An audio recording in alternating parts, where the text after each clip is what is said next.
Bismillahirrahmanirrahim. Assalamualaikum warahmatullahi wabarakatuh.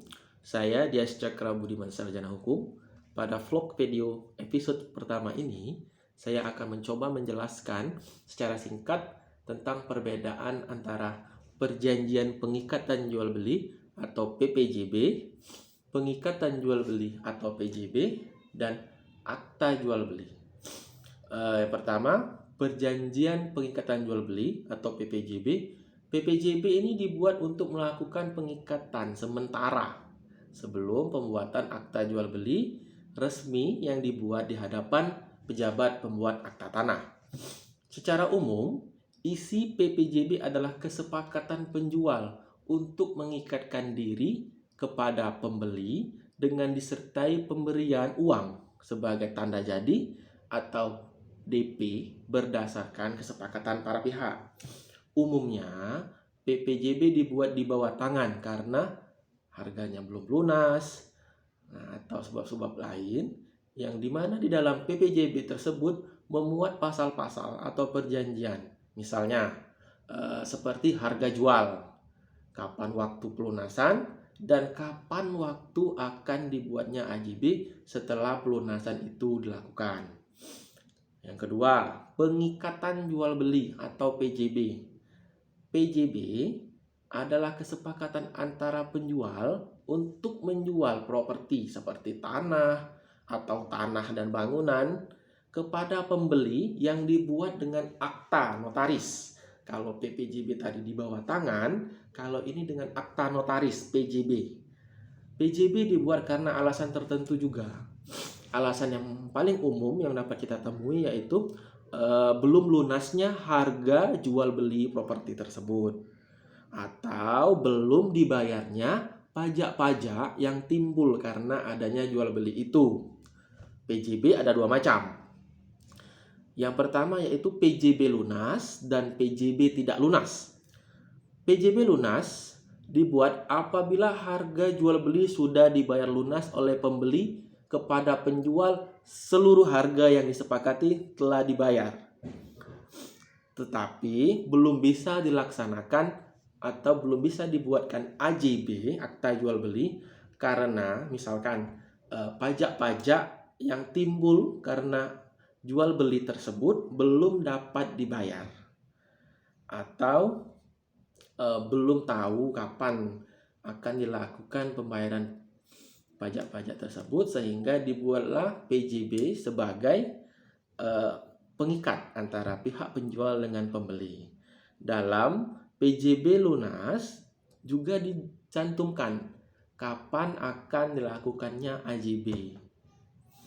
Di dalam PJB lunas ini juga dimasukkan klausula atau pasal kuasa dari pihak penjual kepada pihak pembeli untuk dapat menandatangani AJB nantinya, sehingga penandatanganan AJB tidak memerlukan kehadiran penjual. Yang kedua, PJB tidak lunas. Apabila PJB tidak lunas ini dibuat apabila pembayaran harga jual beli belum lunas diterima seluruhnya oleh penjual. Dalam PJB tidak lunas ini harus dicantumkan perihal jumlah uang muka yang akan dibayar pada saat penandatanganan AJB di hadapan notaris, cara pembayaran, jangka waktu pembayaran, dan kapan pelunasan akan dilakukan. PJB tidak lunas ini harus ditindaklanjuti dengan AJB pada saat dilakukannya pelunasan. Langsung harus dilakukan pembuatan AJB, tapi juga dengan syarat dan ketentuan bahwa pajak-pajak yang timbul karena jual beli ini telah dibayar seluruhnya. Selanjutnya yang ketiga, akta jual beli atau AJB. AJB adalah akta otentik yang dibuat oleh PPAT karena adanya jual beli, peralihan hak atas tanah atau tanah dan bangunan dari pihak penjual kepada pihak pembeli.